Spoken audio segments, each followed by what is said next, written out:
Okay, here we go. Alright, guys. Welcome to the 6th meeting.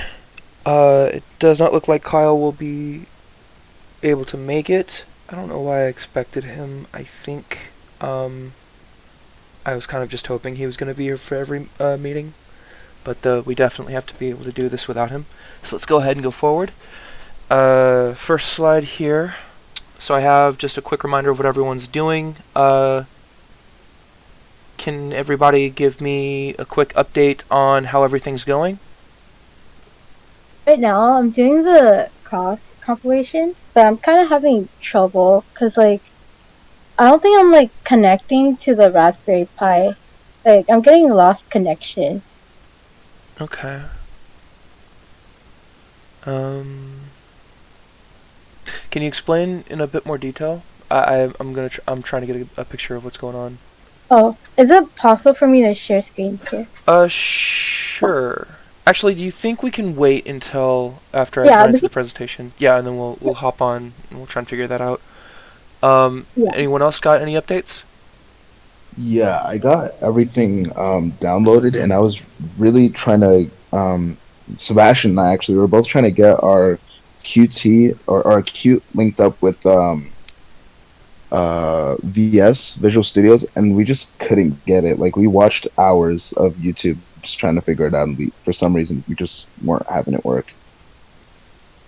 Okay, so it looks like we're having a lot of problems with just setting up the Qt application development environment, like in general.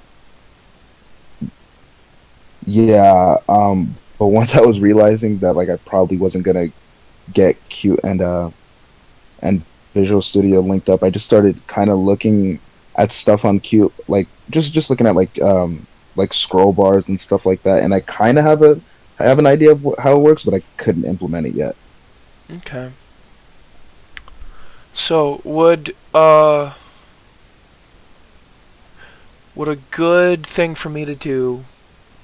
I could try and go through Kyle's quick setup guide on my own, and then link back with some thoughts that I have. Maybe I can maybe I'll run into the same issues that you guys are having, and I can try and figure them out myself. Okay, yeah, that'd be really helpful. And V, you said you were already in the process of like connecting your what are you connecting your Raspberry Pi to, if you don't mind me asking? My Windows to a Raspberry Pi connection. I was just doing it based on the guide that Cal gave, like the link. Okay. Mm.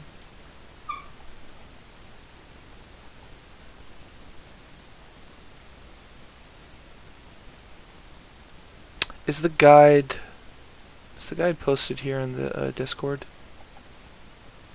Yeah, No, I think. Oh, is it? Oh, maybe it is. I'm looking for it. I can't seem to like find I it. can. the driver interface setup guide. Yeah. Yeah, I was able to do that one, and then I was checking out his other link, like this link as well. Sorry, let me send it.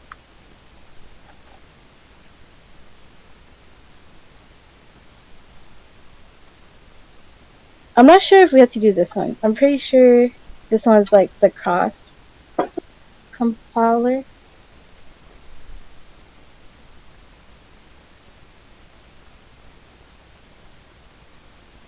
Okay. So you're trying to run through this whole tutorial and you're running into issues. Where exactly is the Yeah, issue that you're running into? um, it's like the one above that one. So right here. Um, the one above that one. Oh, okay. So cross So, component. so I did the whole compile like installing it, the tool, and compile it on our own.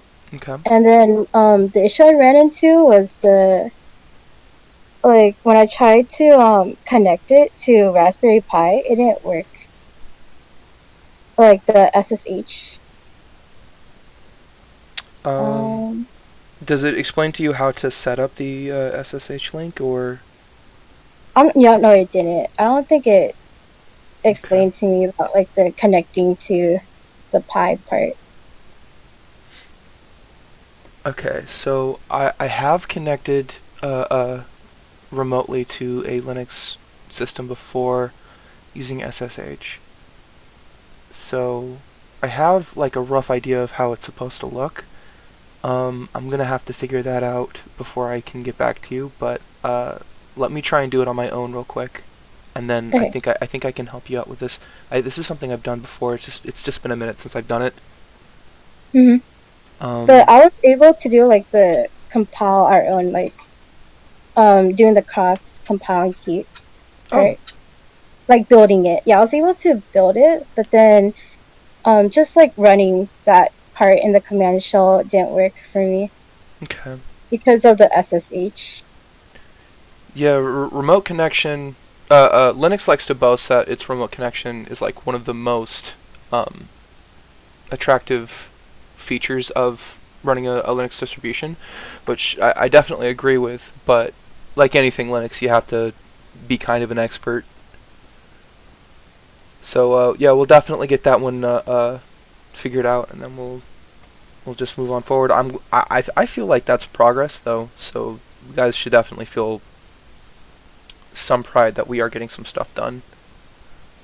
That being said, looking at everything, do you think you guys could potentially give me a an indication as to how long you think it'll be before we get this application completely made? And I'm looking for like a really really rough estimate. And I probably wouldn't be asking, except I was requested by the project managers for just like a real rough estimate as to when this application could get finished, so that they can put it on their Gantt chart. Um, I don't personally, I don't know if I personally believe that you guys have enough information to come up with that number yet, but I definitely said I would ask you guys first and then get back to them. I feel like I was looking up tutorials and everything, and I feel like the main difficulty is just getting it set up, and Okay. after that, it shouldn't be too difficult. Fuga, Yeah, I agree with that. so do you guys think you can get it done in 3 weeks or a month and a half or? Oh yeah. Wait. Which app are we? Because the way I was understanding is that our job was kind of just to get some type of application down to kind of show that we understand what we're doing, or is there a certain application that we're supposed to be doing? Well, if you have a better idea of when you would get something like that done, and you're more confident with that number, I'd prefer to report that instead. And then I still need a rough estimation as to when like the entire application could be done. And this is like super rough because I don't believe that the number you're going to give me is going to be accurate, just because we're just now starting to look at all of this. But Yeah. yeah, if you could give me like what you think your roughest timeline would be point to point, and this is just because I have to report something, and it's I don't necessarily want to hold us to this. Um, as we go forward, our deadlines are going to get more strict, so expect that to happen eventually. But for right now, I just need something super rough to report. Like any guess would be good.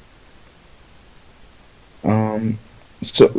But by the application, what exactly do you mean? Oh, I mean like the dashboard, like completely done.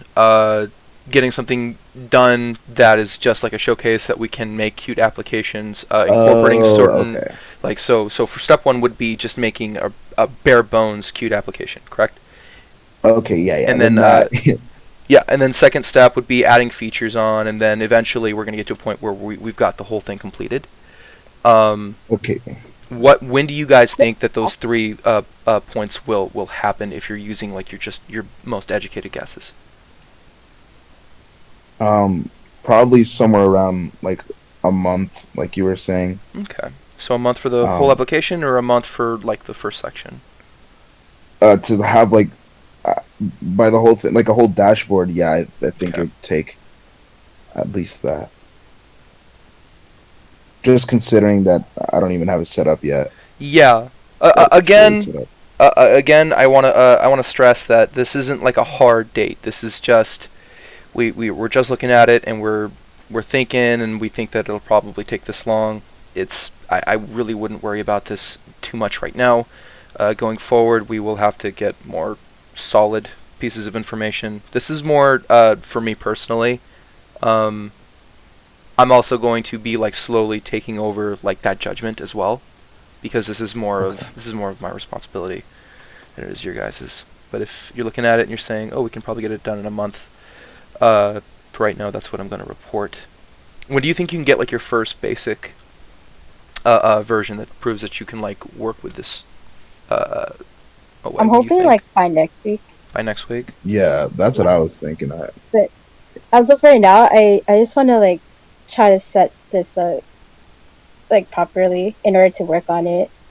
Right. Okay. And then I still need that information from Asai, but he's not in this meeting either. So okay. So I really do apologize for having to put like hard limits on you guys right now, considering everything. Again, it's just kind of like a formality.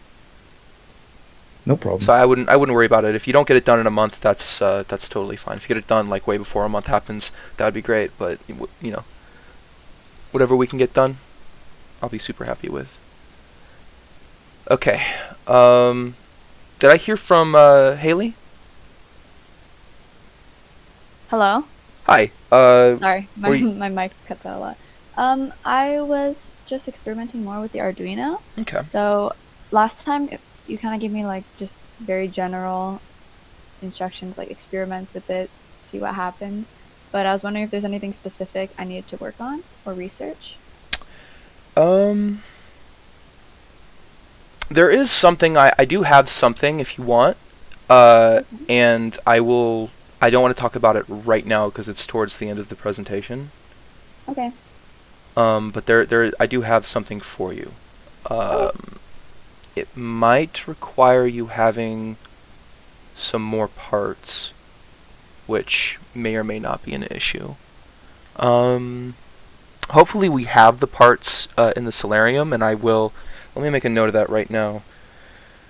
Check. Cam. Shield. Arduino. So I don't want to make you buy a bunch of stuff, you know. But you're getting comfortable with microcontrollers in general. You have an Yes. You said you had an Arduino, right? Yes, I do. And was that Arduino a kit or is it by itself? It's a kit. Okay. So you're able to play around with like the kits that they have, and there's probably a lot of like example programs, and you can mess around with those, and you get predictable Yeah. results.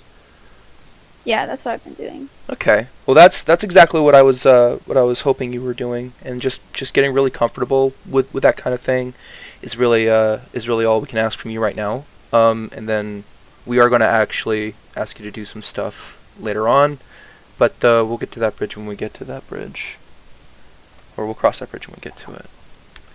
Sounds good. So, moving forward, we have some action items. We have research, cross compilation, Fuga, Sebastian, and Phi. There was a fourth person on this, right? I think it was Ivan or something. Oh yeah. Yes. Okay. Oh, and also, is someone taking minutes? I posted a link to the to this week's meeting minutes. If someone is handling that. Yeah, I can do it. Okay. Oh, sorry. I That's also go by V. V. Yeah. I'm sorry. Was I saying Vi? Yeah. Right. Oh wait. I am so sorry. It's okay. Yeah, so everyone should have access to the minutes. They can go ahead and add anything that they think is important. And I try to take like the same basic outline as we had it last time, so it's easy to kind of just branch off from there. Okay. I want to talk about a little bit of what me and Kyle did. We were continuing our work in the system design. It's coming along, is what I can say. The work is pretty tedious. It's just every day you gotta go up and update it and do some more research, talk to team leads, and get some information in there. It's rewarding, but it takes a minute to happen. We started what we're calling the attribute description, or attribute definitions, And essentially what this is, and if you'll notice it for anybody who is into computer science, we have that first label there, they're connected with no white spaces. This is so that we can export this information into, say, a scripting language or into some code if we need. The basic idea behind this is to get all the attributes of the specific modules that we will be using. This is something I might need your guys' help with because it's a bit more technical than the rest of the stuff. But essentially, the idea is we're going to take all the individual components and be like, okay, what power is this drawing? What are the timeouts on it? What are specific pieces of information that we need about that? And also, we need things like total power draw so that electrical can know exactly how much power they're going to need to isolate for us, etc., etc. Not a lot of work has been gone into that yet, but that's essentially what's happening. Also did some updates on the abstract design there, so it looks a little bit more neat than it did before. I added some stuff to it, and I plan on adding more to it as the days progress. Another thing that I wanted to mention was plantuml.com.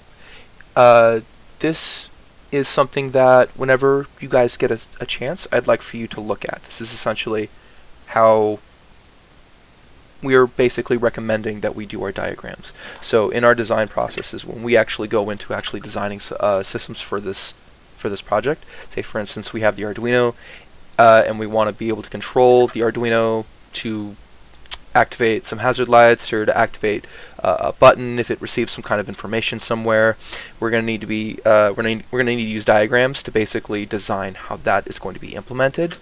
Kyle is specifically suggesting that we use a scripting language to take care of our state machines. If you have taken a computer science course, you've probably ran into a finite state machine. If you don't know what a finite state machine is, I recommend that you go on the internet and find out. Essentially what it is it's a block diagram, and what you see right there is pretty similar to what it would look like. And it's just each one of those circles is another state. So one of those states could be, oh, this is where there's power being given to the light, and the light is being on. And when it receives a particular piece of information, such as SSB or SSS, which is really just input high, input lows, it's inputs on in a microcontroller basically. When it receives different input, it will go to a different state and enact a different action. And there's another thing to notice is SB right there on LR_6. This is a continuous state, so if your information is SB, that means that your the input signal on that specific state is continuous, or not continuous, I'm sorry, that's a different word, is unchanging. Then it will stay in that state and will continue it will continue that action. So that particular one, LR_6, could be lights are on, and the lights remain on as long as, the last thing that happened was we pressed this button. So that's a very very broad, very, very fast crash course intro into state machines. If you've never seen them, I would highly recommend reading up on state machines. Specifically here, this website, graphviz.org, and don't go to graphviz.com. Make sure you do not go to graphviz.com, because I believe that website was trying to give me a virus. So be extra careful to go to graphviz.org. And essentially, we're taking the concept of state machines, which when you're taught them, you will be taught to do that with pencil and paper. This one allows you to do it in a scripting language. So it allows you to basically change the formatting on the fly. That's Kyle's quote there. If we script it take care of the formatting for you. So that's definitely something we should definitely take a look at. Oh, and I also wanted to mention that we are calling the Qt application the dashboard. So whenever we refer to something as the dashboard, we're referring to the GUI, or the user application, the app that's running, the application that's running on the LCD screen that shows the driver, the speed, the instantaneous power of the solar array, the remaining mileage, whether or not it's in eco mode or in regular power mode. This information is going to be on an application, and that application is called the dashboard. I'd really like to rein in our usage of names and terms so that they're not all over the place. Make sure that we're just kind of all on the same page there. It's kind of a boring memo, I'll admit, but I think it's important. So, Haley, back to what I wanted to talk to you about. So this right here is called the CAN bus shield, and essentially, as you're learning, so tell me, you are becoming familiar with with Arduinos in that they have the certain pins here. I don't know if you can see my mouse. Yes. They have the pins, so they have like the ground pin, and they have like the voltage output pin, and they also have like the logic pin. So say for instance, if you want to have like a specific signal on, like, you wanted to have like an 8-bit signal, you would isolate, you know, like 0 to 7 or however it is on the Arduino, I'm not really sure. And then those wires would be connected to, say, another device, maybe another microcontroller or something, and then depending on like what that 8-bit signal was, you would get different outcomes. Is this all familiar so far? Kind of, yes. Okay. I haven't really experimented with multiple or anything like that. Okay, that's perfectly fine. So so far you've gotten to the point where you are affecting maybe one pin, Yes. and it's like up or down, high or low. Okay. So as you progress, you might need to affect multiple output pins. In fact, you will have to. And if you have more than one output pin, you can put those spaces, those pins next to each other, logically in what's called a binary string. And what you're going to get is you're going to get a series of zeros and ones. The ones are going to be logic high, and the zeros are going to be logic low. And say you have like an 8-bit logic string that's like 0 0 1 1 0 0 1 1, something like that.